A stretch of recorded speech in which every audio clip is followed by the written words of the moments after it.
Hi there, here's a mid-June market wrap because what an interesting time it is right now.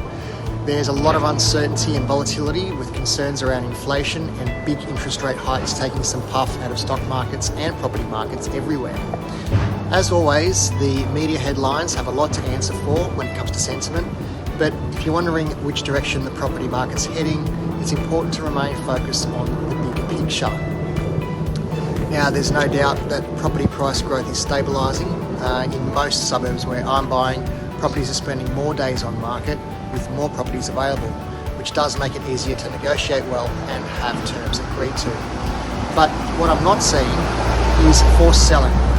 With rents on the increase, many vendors who don't get their price are simply choosing to withdraw their property from sale and just rent it out. And these increasing rents are also making property more attractive for investors, and I'm seeing an increase in investor activity. Investor buyers are more enthusiastic to play in a space where they can buy well with less market heat.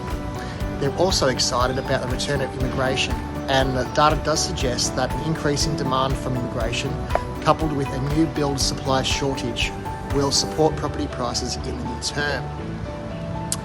There are some great buying opportunities on the horizon if you're prepared to thoroughly do your homework.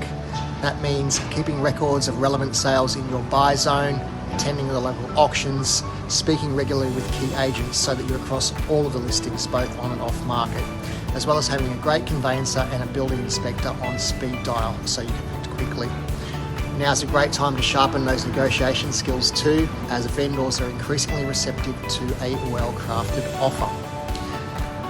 You can't predict the future and you can't time the market, but right now you don't need to. We've got some very favourable conditions to buy, perhaps the best that I've seen since April 2020. That's all for this week. I hope this info's been useful, and if you do have any questions, please get in touch.